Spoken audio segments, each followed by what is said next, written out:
आज से एक सदी कबल जब चाइना में जलजला आया था तो लाखों लोग जो है वो मलबे तले दब गए और खाक का ढेर बने थे। और एक बहुत बड़ी बिल्डिंग जब वो नीचे गिरती है तो उसके मलबे को उठाया गया तो काफी दिन लग गए उस मलबे को उठाने के लिए।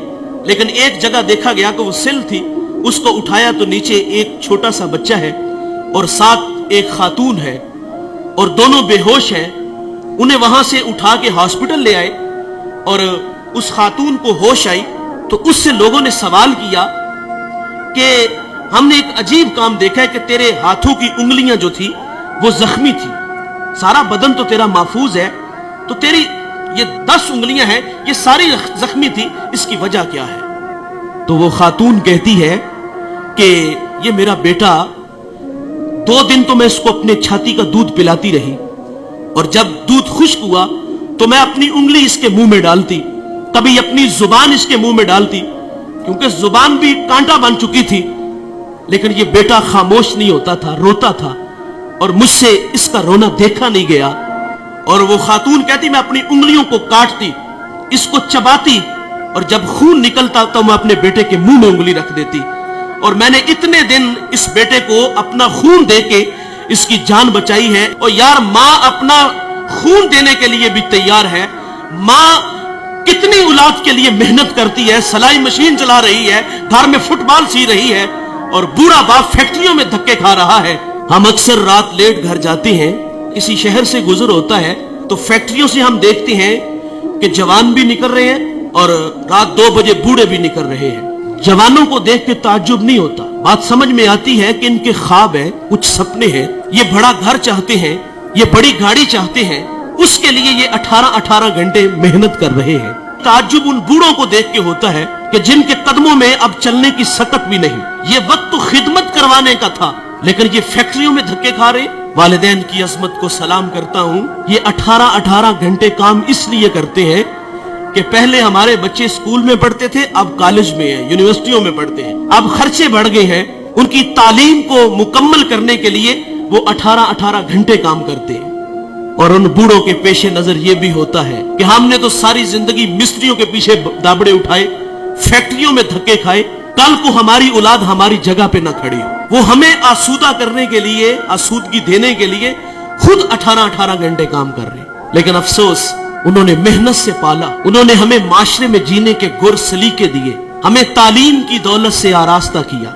माँ घर में फुटबॉल सी के बच्चों के लिए पैसे जमा कर रही है, कई बार हाथ जख्मी हुआ, सारी सारी रात वो सिलाई मशीन चला के अपनी औलाद की तालीम के लिए मेहनत की। और हम इतने बड़े बने कि जब हम किसी आला मसनद पे बैठे तो अब माँ बाप खुद को छोटा महसूस करने लगे। ये रवैये हैं हमारे, वो हमें बड़ा देखने के लिए खुद हारे। मुझे सरे राह एक बूढ़ा मिला, वो चने भून रहा था तो मैं उसके पास रुक गया और उसका हाथ भी काम नहीं कर रहा था। मैंने कहा बाबा जी इस उम्र में भी काम करते हो? तो वो बूढ़ा मुझे कहता है कि मौलवी साहब मेरा पुत्र 14वीं क्लास में पढ़ता है। लेकिन सद अफसोस हम बड़े बने तो माँ बाप खुद को छोटा महसूस करने लग गए। अब बाप का तारुफ कराते हुए बेटे को शर्म आ रही है। ओ भाई तुम अल्लामा हो, तुम मुफ्ती हो, तुम बहुत बड़े पीर हो, तुम बहुत बड़े सियासतदान हो, पूरे जिले के तुम मालिक हो, लेकिन साहिब जब घर आया करो ना तो ये सारे स्टार, ये सारे एजाजात उतार के आया करो। जब घर में दाखिल हुआ करो तो वही 25 साल पुराना बबलू बन के आया करो। इमाम आजम अबू हनीफा रहमतुल्लाह अलैह, कितना बड़ा नाम है, आपके उस्ताद हमाद रहमतुल्लाह अलैह की मसनद पे बैठे हुए हैं, आपका फतवा चलता है। और माँ इमाम आजम को वही बचपन का वो जो है वो भोला भाला बेटा समझती है। और माँ अक्सर कहती कि मुझे ये मसला दरकार है, ये मैंने मसला पूछना है, फला जगह एक बूढ़ा आलिम है, चलो उसके पास मसला पूछने चलते हैं। बेटा ये नहीं कहता माँ मैं खुद बहुत बड़ा आलिम हूँ। माँ ने कहा उस आलिम के पास जाना है तो इमाम आजम सवारी तैयार करते, माँ को उस पे बैठाते और खुद नुकेल पकड़ते और आगे आगे खुद चलते, उस आलिम के पास जाते, दस्तक देते, वो बाहर आते तो उसकी हया से निगाहें झुक जाती और कहा मेरी माँ ने आपसे कोई मसला पूछना है तो इनकी जरा रहनुमाई फरमाइए। वो मसला पूछती तो वो इमाम आजम से कहता कि इसका जवाब क्या है, आप इरशाद फरमाएं। आप आहिस्तगी से फरमाते इसका ये जवाब है और आप थोड़ी सी ऊंची आवाज में मेरी माँ को मसला बता दो। सारी जिंदगी ऐसे ही हुआ اور ماں باپ کے لیے تو اولاد وہی 25 سالہ پرانی ہونی چاہیے نا. لیکن افسوس کہ ہم گھر میں بھی آتے ہیں تو پیر بن کے آتے ہیں. افسوس کہ ہم گھر میں بھی آتے ہیں تو بہت بڑے علامہ بن کے آتے ہیں. ان کی قدر کرو صاحبو. قدر نعمت زوال نعمت کے بعد ہے. اگر یہ روٹ کر کے چلے گئے تو ہم سے عرش کا رحمان ناراض ہو جائے گا. اس ویڈیو کو شیئر ضرور کریں. ہو سکتا ہے آپ کے ایک شیئر سے یہ بات کسی کے دل میں اتر جائے.